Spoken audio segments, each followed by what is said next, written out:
Merci beaucoup. Je suis également très honorée de participer à ce colloque et je remercie François Desroches de m'y avoir invité. Cela m'a donné l'occasion de lire en détail 2 ou 3 articles de Paul Casanova dont j'avais entendu parler, mais sur lesquels je ne m'étais jamais penchée. Donc, comme l'a rappelé François Desroches ce matin, en 1898, Paul Casanova devient directeur adjoint pour les études arabes de l'Institut d'archéologie orientale au Caire. Il avait déjà été auparavant membre de la mission permanente qui existait depuis 1880, comme l'attestent ses publications au début des années 1890 dans les mémoires publiées par les membres de la mission archéologique française du Caire. Depuis 1897, l'Institut est hébergé dans un bâtiment dû à l'architecte Ambroise Baudry, situé rue Anticana, à proximité du futur musée des antiquités égyptiennes. En 1901, sous l'impulsion du directeur de l'Institut, Émile Chassina, une nouvelle revue, le Bulletin de l'Institut français d'archéologie orientale, BIFAO, est lancée. Casanova y publie 3 articles qui concernent, à des titres divers, le copte. Il n'est pas coptisant lui-même, du moins pas au premier chef, mais il est entouré d'égyptologues, pour ne citer que Émile Chassina et Pierre Lacot, qui eux le sont tous, à l'époque, c'est la norme. Il peut également s'appuyer sur les travaux et conseils de quelques orientalistes spécialistes de copte, tels Étienne Quatremer au siècle précédent, auteur des Mémoires géographiques et historiques sur l'Égypte et sur quelques contrées voisines, paru en 1811, Émile Amilino, qui a tant fait pour la diffusion et l'édition de la littérature copte, et Henri Hivernat. Cela lui permet d'utiliser les données du copte pour ses propres intérêts scientifiques, qui sont surtout linguistiques et topographiques, comme on peut le voir dans l'introduction à son 2e article, je le cite, « L'histoire de l'Égypte musulmane et particulièrement de sa capitale, où se passent les événements relatés par le document en question, est le sujet de mes études journalières depuis plus de 10 ans. Il est donc tout naturel que je sois en mesure d'apporter quelques éclaircissements nouveaux. » Fin de citation. Rien ne fait mieux imaginer ce milieu stimulant et cette époque où la communication entre savants avec des moyens bien moins avancés qu'aujourd'hui semble facile et efficace que l'introduction du premier article de Casanova. La bibliothèque de l'université de Cambridge possède un curieux fragment écrit en caractères coptes que Lepage Renouf a signalé en 1889. Ce savant avait parfaitement reconnu que le texte en était de langue arabe et il en publiait 2 lignes comme spécimen et donnait la transcription arabe de quelques mots. Il en avait communiqué une copie à M. Amélino, qui en 1891 le publia en entier et en donna une transcription arabe et une traduction, mais avec d'importantes lacunes. Cette copie m'ayant paru défectueuse en quelques points, j'écrivis à M. le chancelier de l'université de Cambridge pour demander une photographie de ce document. Avec une bonne grâce et une libéralité dont je suis heureux de le remercier très vivement, M. le chancelier me fit parvenir par l'aimable intermédiaire de M. Jenkinson, bibliothécaire de l'université, la photographie qui est reproduite ici. Les intérêts de Casanova l'ont fait s'intéresser dans les articles du BIFAO à 2 manuscrits qui relèvent du bilinguisme copte-arabe. Or, en 2026, ces 2 manuscrits restent des unicats et ils ont tous 2 suscité jusqu'à une date toute récente des travaux qui, en poursuivant des buts différents, se fondent encore sur ceux de Casanova. Nous allons regarder cela d'un peu plus près. Mes compétences en arabe étant des plus limitées, je sollicite votre indulgence pour toute naïveté, approximation ou erreur qui pourrait m'échapper. Premier article s'intitule « Un texte arabe transcrit en caractère copte ». Cet article se fonde sur les 2 feuillets de l'université de Cambridge que je viens d'évoquer, qui contiennent un texte arabe transcrit en caractère copte. Casanova ne s'attarde pas sur la description matérielle de ces feuillets, ce n'était pas à l'usage à l'époque, sinon pour signaler que l'écriture en est très nette, les mots soigneusement séparés par des points, et que, au-dessus d'un grand nombre de caractères coptes, des lettres arabes sont écrites d'une encre plus pâle et d'une main assez peu exercée. Je précise que les plus fréquentes de ces lettres sont le kaf, le qaf et le haïn. Il est impossible, poursuit Casanova, de dire si ces lettres arabes sont de la même main que les lettres coptes. De toute façon, elles ont été écrites après coup. Casanova indique ensuite que le texte en question a été identifié par Amélino grâce à un parallèle latin comme un extrait des Verba Seniorum, un morceau de littérature monastique donc, connu aussi sous le nom apophthegme des pères. Le contenu n'est certes pas ce qui intéresse le plus Casanova, mais il lui permet d'appuyer ses analyses et ses conclusions qui portent sur les points suivants. D'abord, le texte copte résulte selon lui d'une dictée. Il le voit à la coupe irrégulière de certains mots, à l'absence de certaines lettres finales. De ce fait, il est un témoin intéressant de la prononciation de l'arabe en Égypte à l'époque du document, et cette prononciation est analysée ensuite en détail. Quelle est justement la date du manuscrit ? Le transcripteur, dit Casanova, devait probablement ignorer les lois de l'orthographe arabe. Je ne serais pas éloigné de croire qu'il ignorait même la langue et que le document que j'étudie n'était pas autre chose qu'une dictée pour exercer les coptes à la langue arabe. Dans ce cas, il faudrait admettre que le document date de l'époque déjà ancienne où l'arabe n'était pas la langue usuelle de tous les coptes.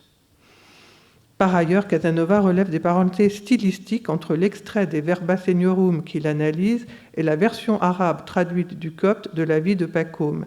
Il en conclut que les deux textes doivent être contemporains et attribuables au Xe siècle, contrairement à l'opinion d'Amélino, qui situait la version arabe de la vie de Pacôme au XIIIe ou XIVe siècle.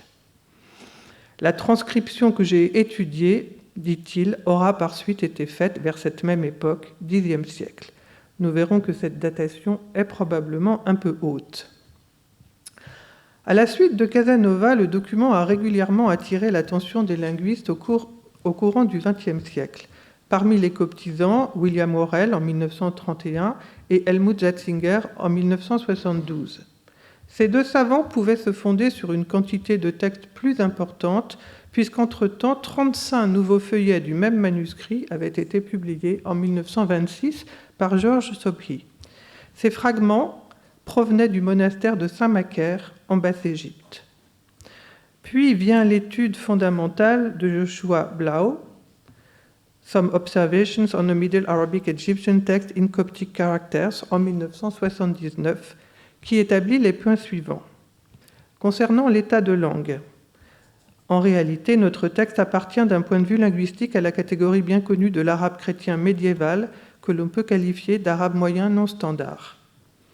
Son ou ses auteurs avaient l'intention d'écrire en arabe classique, mais que ce soit par ignorance ou par négligence, des éléments de l'arabe moderne s'y sont glissés. Toutes les caractéristiques de ce moyen arabe sont ensuite analysées par Blau en détail. À propos des lettres arabes suscrites, et on savait désormais que c'est à l'encre rouge que ces lettres avaient été suscrites, Blau précise, on aura plutôt tendance à les considérer comme des ajouts ultérieurs apportés par un scribe pour qui les lettres arabes, plutôt que les caractères coptes, constituaient le seul moyen naturel d'écrire l'arabe. C'est lui, et non le scribe d'origine, qui a eu du mal à interpréter correctement les lettres coptes et qui, par conséquent, a ajouté les lettres arabes suscrites. Enfin, Blau conteste que le texte résulte d'une dictée. Pour lui, les signes séparateurs sont d'après lui utilisés pour couper soit les mots, soit les syllabes, d'où l'impression de coupes irrégulières. Une découverte récente, faite par les moines du monastère de Saint-Macaire,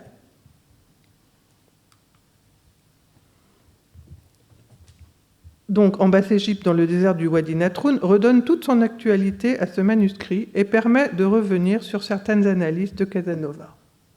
Un article donc de Marcos El Makari dans un récent volume de Mélange en honneur de Anita Kla. Cet article nous donne l'état du manuscrit actuellement à la faveur des découvertes et redécouvertes. Donc 70 feuillets en sont connus désormais, répartis entre Cambridge, le musée copte du Caire, la bibliothèque universitaire de Hambourg et le monastère de Saint-Macaire.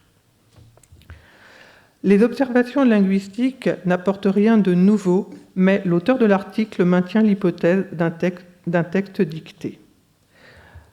Il fait du manuscrit une description codicologique et paléographique assez développée, et son analyse paléographique l'amène à attribuer le manuscrit au XIIe siècle. Je dirais que la période XIIe-XIIIe siècle est effectivement plausible. Plus de précision, c'est difficile en l'absence de colophon.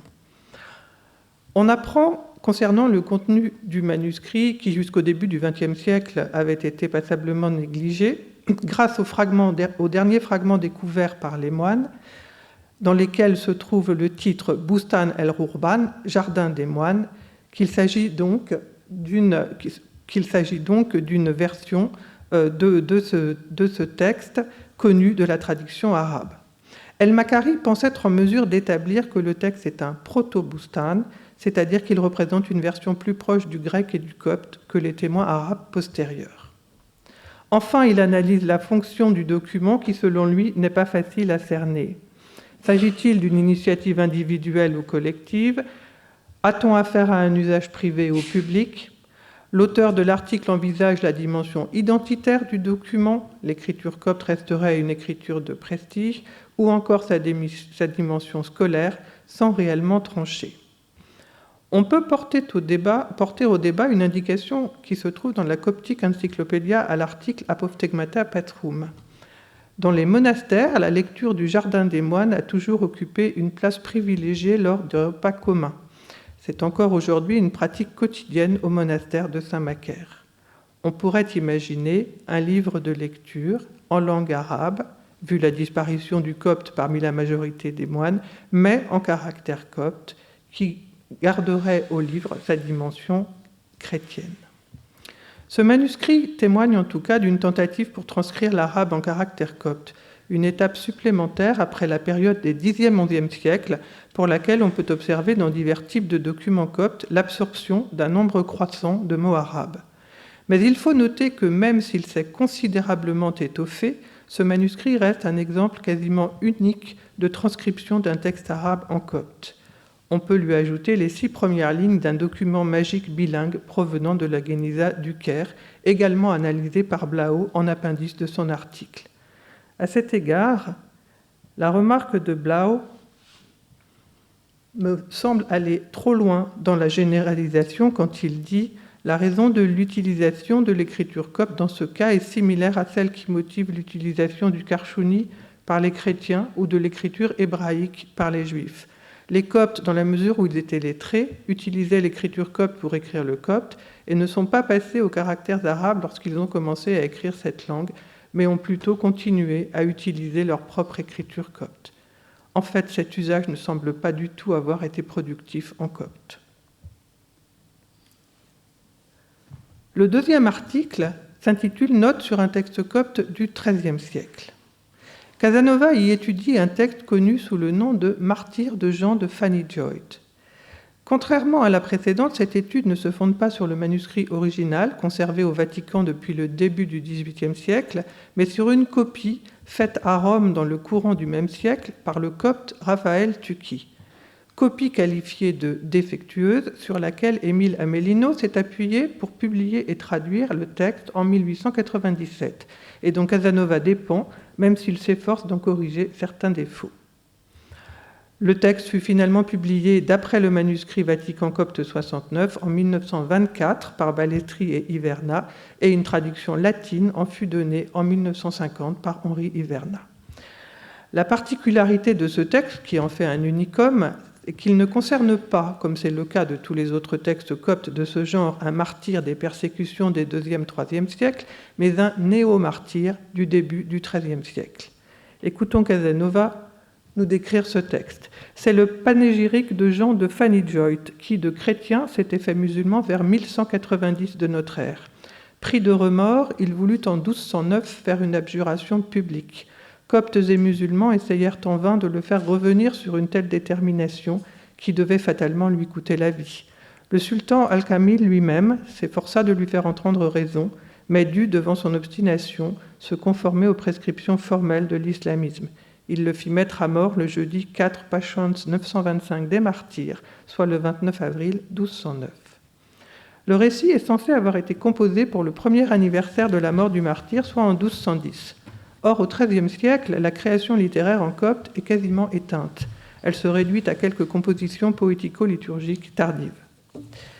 Ayant pris l'avis d'Henri Ivernat, qui lui confirme que le texte de ce martyr est mauvais, de basse époque et fourmille de fautes, il serait désirable qu'on pût retrouver un texte arabe qui aurait quelque chance d'être correct, Casanova entreprend de démontrer que le document a été écrit primitivement en arabe et que l'auteur copte l'a traduit littéralement, au moins dans toute sa partie narrative.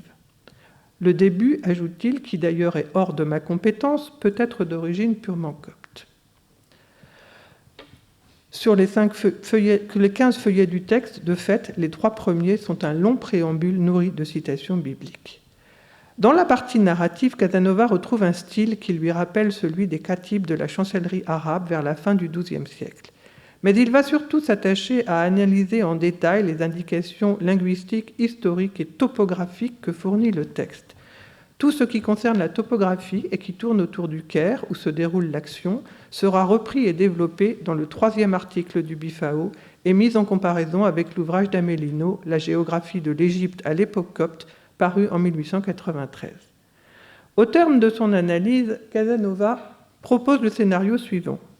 Un scribe copte de la chancellerie du sultan Ayoubite al-Kamil, qui avait joint ses efforts à ceux de ses collègues et du médecin Abou Shaker pour détourner le martyr de son funeste dessein, avait suivi de près toutes les péripéties du drame, avait recueilli tous les témoignages et s'était personnellement passionné pour cette affaire, en rédigea sur le champ une relation dans le style arabe élégant et recherché de l'époque. Un pieux copte résolut d'en faire le sujet édifiant d'un sermon qu'il composa en entier dans la langue copte en traduisant littéralement cette relation. Il y aurait dans ce fait, à mes yeux, l'indice d'une tentative intéressante de faire revivre la langue copte qui disparaissait peu à peu. Quasiment oublié ou négligé pendant une centaine d'années, le texte attire de nouveau l'attention des coptisans à la fin du XXe siècle, notamment avec 3 noms, Leslie McCool, Annie Takla et Jason Zaborowski. Tous cherchent à prendre position par rapport à l'hypothèse de Casanova. Dans son article de 2000, McCool reproche à Casanova de voir les choses comme un spécialiste de l'arabe musulman et de n'avoir pas compris la portée du texte. Takla, en 1999, analyse les citations bibliques et le vocabulaire, remarque la proximité avec le vocabulaire liturgique de l'Église copte à l'époque, mais surtout relève un certain nombre de phrases qui constituent des attaques et des insultes à l'égard de musulmans et qu'il aurait été, selon lui, suicidaire d'écrire en arabe. Même en copte, selon lui, c'était dangereux, d'où la présence d'un certain nombre d'invocations placées dans la marge supérieure de manière un peu inhabituelle, Dieu sauve-moi, Dieu écoute-moi, Dieu aide-moi, etc., qui lui semblent exprimer la crainte du copiste écrivant de telles choses. Comme le remarque Zaborowski dans sa thèse de 2003, publiée en 2005, qui est une nouvelle édition de ce texte, les 2 travaux précédents n'ont pas de base philologique suffisante et ne répondent pas réellement à l'hypothèse de Casanova. L'exercice est particulièrement difficile parce que le moyen arabe de cette époque n'a pas l'uniformité de l'arabe classique, ce qui fragilise les comparaisons. Il est délicat, d'après lui, de distinguer un arabisme d'une incorrection ou d'une maladresse du copte. Par ailleurs, en l'absence d'un contexte littéraire copte pour cette époque, on ne sait pas grand-chose de ce qu'est devenue la langue. Zaborowski, qui est lui aussi plutôt en faveur d'un texte composé en copte, consacre un chapitre à analyser les arguments de Casanova et y répond en s'attachant à montrer d'une part que la syntaxe copte est dans l'ensemble correcte, d'autre part que les erreurs ou maladresses ne sont presque jamais des arabismes. Concernant le syntaxe copte, le seul point sur lequel je peux émettre un avis, l'argumentation de Zaborowski est plutôt convaincante. Et il subsiste de fait pas mal d'erreurs pour lesquelles on est en peine de décider s'il s'agit de fautes du copiste ou de traits de la langue copte à cette époque. Comme il a été dit, le contexte littéraire est inexistant.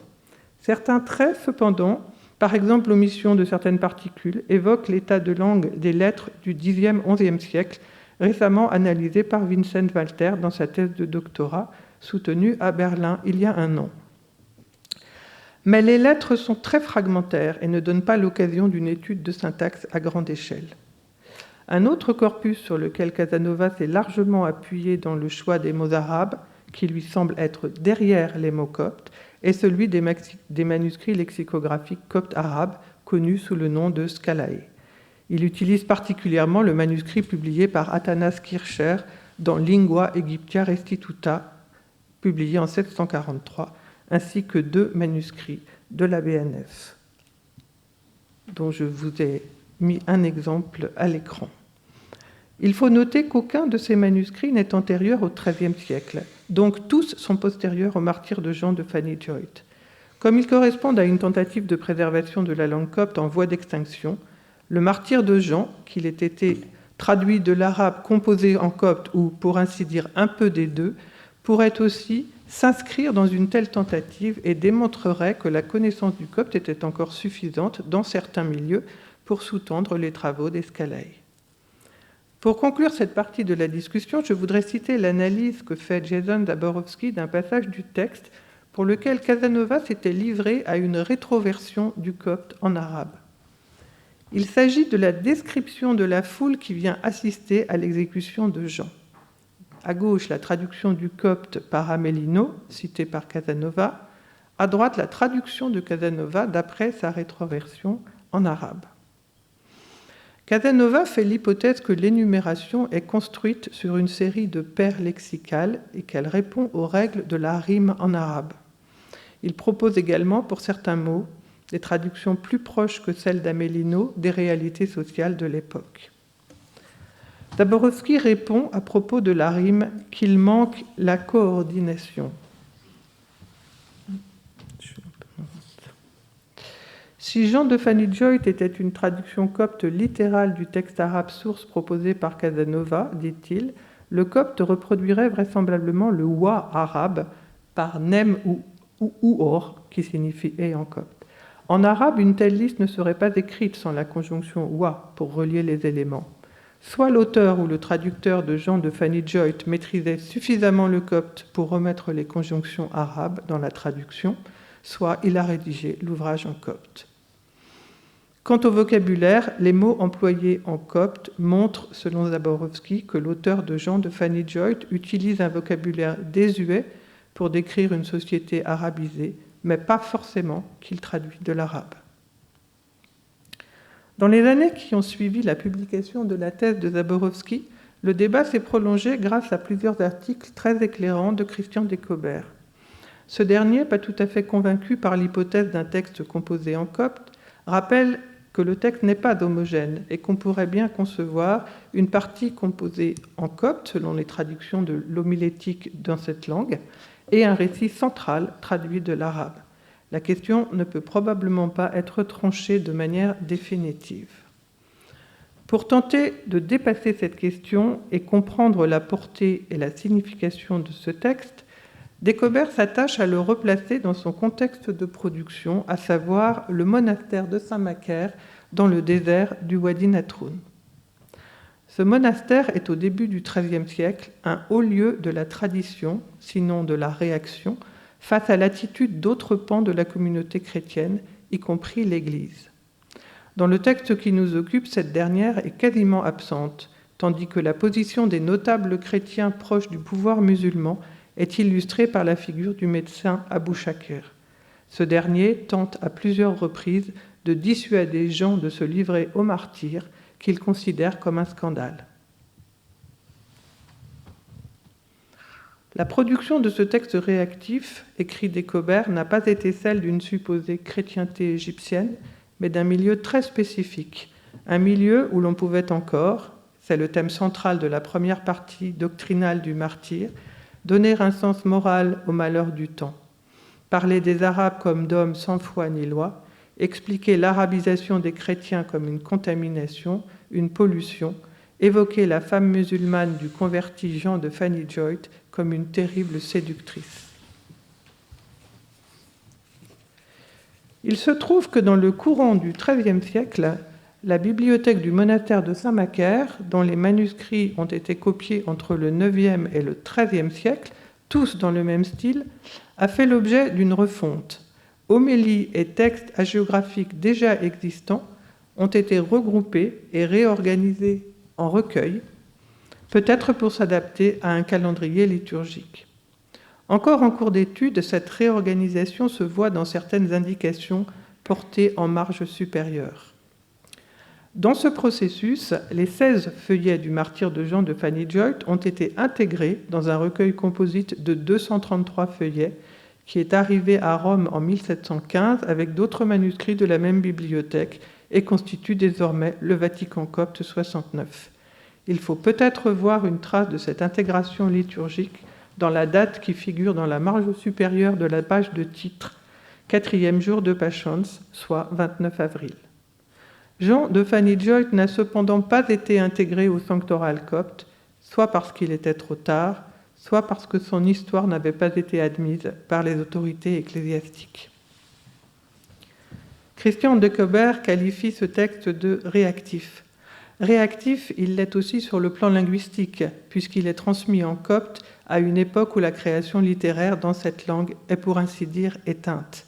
Et on ne peut s'empêcher de le rapprocher de ce point de vue du premier document, la version arabe du Jardin des moines, transcrite en caractère copte, également un produit du monastère de Saint-Macaire. Deux manifestations d'une tentative de préservation de la langue et de l'écriture copte dans un contexte bien particulier. Casanova ne pouvait pas savoir que les deux manuscrits qu'il analysait venaient de Saint-Macaire. Il avait cependant repéré et regroupé l'étude de ces deux témoins peu ordinaires qui sont encore actuellement au cœur des problématiques du bilinguisme copte-arabe au Moyen Âge. Je vous remercie.